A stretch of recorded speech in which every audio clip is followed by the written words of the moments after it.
નમસ્કાર friend, જીપીએસસીની provisional answer key આવી ગઈ છે અને આના અંદર ટોટલ 10 જેવા વાંધા અરજી તમે કરી શકો છો, જેમાંથી તમને 8માં ફાયદો થઈ શકે છે.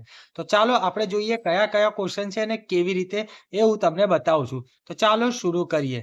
સૌથી પહેલો ક્વેશ્ચન તમને ભારતની ભાષા કે સંરચનાવાળો જે સવાલ છે, એના અંદર બીજા નંબરનો જે ઓપ્શન છે, એમાં આ લોકોએ એને સાચું ગણ્યું નથી. પણ એ અસલમાં એ સાચું છે કે આ જે ભાષા ઓસ્ટ્રિક ભાષા છે એનું પ્રમાણ સૌથી ઓછું છે, બરાબર.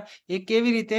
જ્યારે તમે નકશામાં જોશો, આ આફ્રિકા છે, આ માડાગાસ્કર છે, આ અરેબિયાથી લઈને આ ભારત, બરાબર, આ ઇન્ડોનેશિયા વગેરે જેવા દેશો છે, અહીંયા વિયેતનામ છે, કંબોડિયા છે અને આ ઓસ્ટ્રેલિયા છે, બરાબર.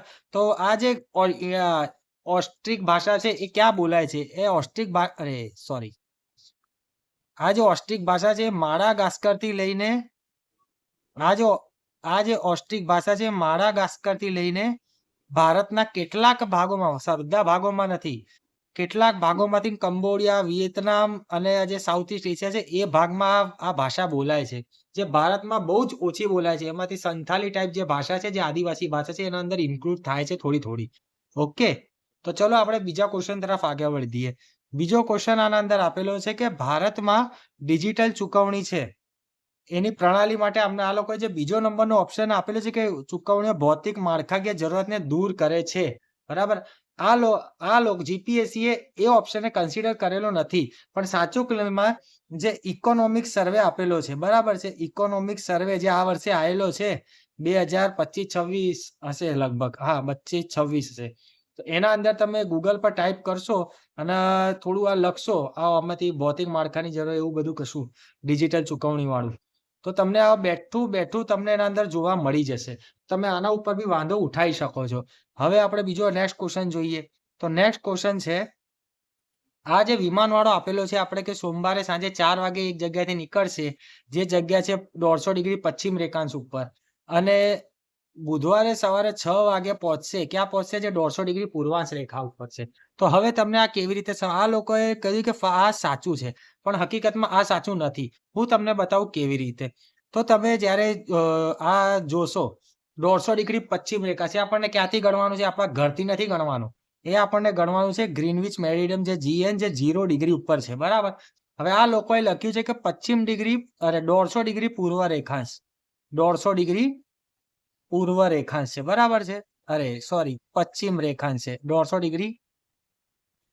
એક વાર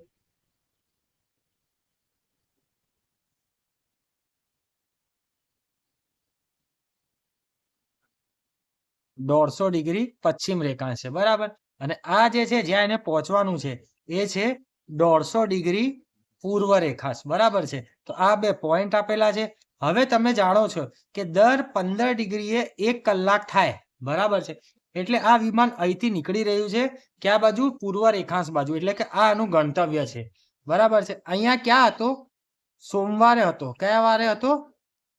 સોમવારે હતો. કેટલા વાગે? સાંજે 4 વાગે, બરાબર.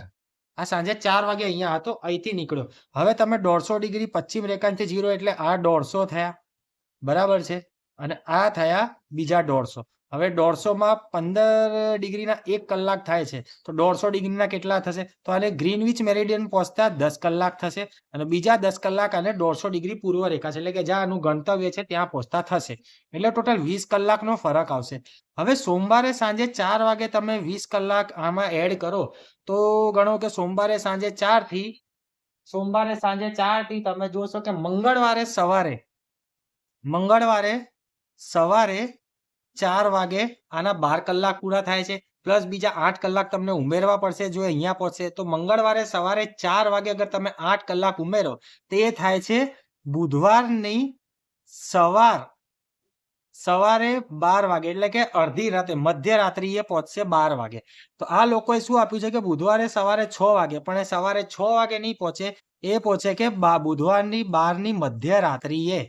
ઓકે, તો આમાંથી, અને આ તો ઓબ્વિયસલી રોંગ જ છે. જો બુધવારે બપોરે 12 વાગે નીકળે તો તે જ દિવસે સવારે પાછો 20 કલાક તો થશે નહીં, બરાબર છે. તો આનો સાચો જવાબ બંનેમાંથી એક પણ નહીં આવશે, અને આ લોકોએ કન્સિડર કર્યું છે ફક્ત એક. તો આ વાંધા અરજીમાં ખાસ લેવાનું છે, હું પણ લેવાનો છું. બીજો ક્વેશ્ચન છે કે લોથલ વિશે નીચેના ધ્યાને આ લોકોને બીજો ઓપ્શન આ લોકોએ કન્સિડર કર્યો છે કે આ રાઈટ છે, બરાબર છે, પણ હકીકતમાં લોથલમાં 2 વાર દફન વિધિ નથી થતી. પણ આ 2 મૃતદેહો છે, 2 મૃતદેહોને એક જ દફન વિધિમાં કરવાનો રિવાજ હતો. આ ક્વેશ્ચન એટલા માટે ઇંગ્લિશમાં જશો ને, ઇંગ્લિશ ક્વેશ્ચનમાં તો ત્યાં પ્રોપર એનું છે, પણ ગુજરાતીમાં આ લોકોએ લોચા માર્યા છે. ગુજરાતીમાં આ લોકોએ લોથલમાં 2 વાર દફન વિધિ લખી નાખી છે, પણ અમને આવું નહોતું લખવાનું. એટલા માટે આ ક્વેશ્ચનમાં તમને 1 કાં તો બી બંને મળી જશે. આમાં તમારે વાંધા અરજીમાં એ બી તમારો રાઈટ થશે અને સી બી તમારો રાઈટ થવું જોઈએ. બંને ઓપ્શન આના અંદર રાઈટ થવા જોઈએ. હવે પાછું બીજું એક ક્વેશ્ચન છે કે કટોકટી. હવે આમાં જે પહેલું રાષ્ટ્રીય કટોકટી દરમિયાન આપેલા 6 સ્વતંત્રતા અધિકારો મોકૂફ થાય છે અને આ વિધાન સાચું છે, બરાબર છે. તમે ઇમરજન્સી પ્રોવિઝન એમ લક્ષ્મીકાંતમાં જોશો તમને આ પ્રોવિઝન આપેલું છે અને આ લોકોએ ગણ્યું છે, એટલે આ બી તમારો વાંધા અરજીમાં જશે. હવે નેક્સ્ટ ક્વેશ્ચન જોઈએ. આબોહવન પ્રતિમા આ લોકો જે 3જા નંબરનો ઓપ્શન છે, ભેજનું પ્રમાણ ધીમે ધીમે વધી રહ્યું છે, આ અસલમાં રાઈટ છે, જે આ લોકોએ કન્સિડર નથી કર્યો. તો આ બી તમે ગણી શકો છો, પણ આ તમે ક્યાં જોવા મળશે? IMD ડિપાર્ટમેન્ટ આવે છે, ઇન્ડિયન મેટ્રોલોજીકલ ડિપાર્ટમેન્ટની મોસમ જર્નલ. શું આવે છે? મોસમ જર્નલ વર્ઝન 62, એનું 62મું વર્ઝન છે. 145 થી 162 નંબરના પેજ ઉપર જમ્મુ કાશ્મીરમાં આનું ઉલટ થઈ રહ્યું છે, ઉત્તર પૂર્વ ભારતમાં ઉલટ થઈ રહ્યું છે, પણ મધ્ય અને ગુજરાતના થોડાક ભાગોથી લઈને કર્ણાટક સુધીના પ્રદેશ, જે મધ્ય ભારત અને દખ્ખણમાં તમે ગણી શકો છો, ત્યાં ભેજનું પ્રમાણ ધીમે ધીમે વધી રહ્યું છે. ઓકે, હવે નેક્સ્ટ ક્વેશ્ચન. સર્વોચ્ચ અદાલતના ન્યાયાધીશોને હોદ્દા પરથી દૂર કરવાની પ્રક્રિયા, આનો તમે ઉઠાવી તો શકો છો, આમાં માર્ક્સ મળી પણ શકે, નહીં પણ મળી શકે. કેમ? કારણ કે આ પ્રક્રિયાનો ઉલ્લેખ એક્ઝેક્ટલી નથી. આમાં ખાલી એટલું 124 જે 4 છે એના અંદર એટલું લખેલું છે કે રાષ્ટ્રપતિના ઓર્ડરથી હટાવી શકાશે બંને ગૃહોમાં બહુમતી, વિશિષ્ટ બહુમતીથી પાસ થયા બાદ. પણ આની જે પ્રક્રિયાનો ઉલ્લેખ એ નથી લખ્યો છે. એના બદલે 124 અને 5માં 124(5) અનુચ્છેદમાં લખેલું છે કે આ પ્રક્રિયા સંસદ નક્કી કરશે કે કઈ પ્રક્રિયા, એક્ઝેક્ટ પ્રક્રિયા શું હશે. જેમ કે લોકસભામાં 100 સભ્યો, રાજ્યસભામાં 50 સભ્યોનો પ્રસ્તાવ સ્પીકર જોડે જશે, સ્પીકર નક્કી હા યા ના પાડશે કે આને કન્સિડર કરવો કે નથી કરવો. ત્યારે એના પછી મતદાન થશે, મતદાન પછી ચર્ચા ને એ બધું થશે. એ જે પ્રોસેસ છે એ આજે તપાસ અધિનિયમ આપણે આપેલું છે એ 1968 એમાં આપેલું છે અને સંસદે નક્કી કર્યું છે, એનો બંધારણમાં ઉલ્લેખ નથી. બરાબર, એટલે હવે તમે નેક્સ્ટ ક્વેશ્ચન તરફ આપણે આગળ વધીએ. ભારતની વસ્તી ગણતરી 2011 મુજબ સાક્ષરતા નીચેના ધ્યાને લો. હવે આ લોકોએ બીજો નંબરનું ઓપ્શન રોંગ ગણેલું છે, પણ એ હકીકતમાં સાચું હોઈ પણ શકે, નહીં પણ હોઈ શકે. કેવી રીતે? ધારો કે તમને કેરલાની કોઈ વસ્તી ફાઇન્ડ કરવાની હોય સાક્ષરતા, તમે કેરલાનો વિસ્તાર જ ચોક્કસ લેજો ને. એમાં તમે ભારતનું તો વિસ્તાર લેશો નહીં કે ગુજરાતનો વિસ્તાર લેશો નહીં. એમાં કેરલાનો વિસ્તાર તમે સ્પેશિયલ લેશો.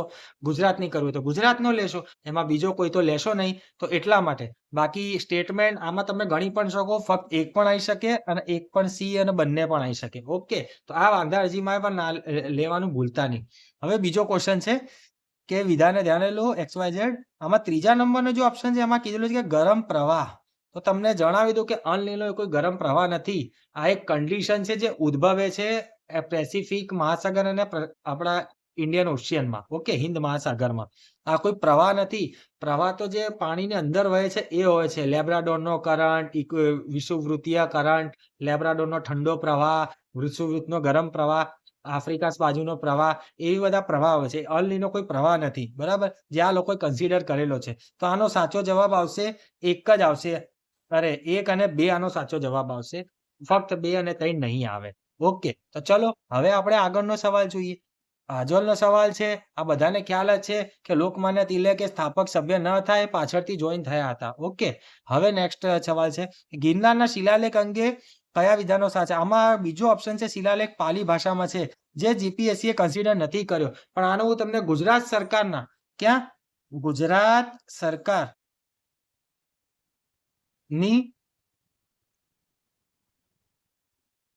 જુનાગઢ ટુરિઝમની વેબસાઇટ છે, એ લખીને તમે ખાલી લખશો અશોકના શિલાલેખ,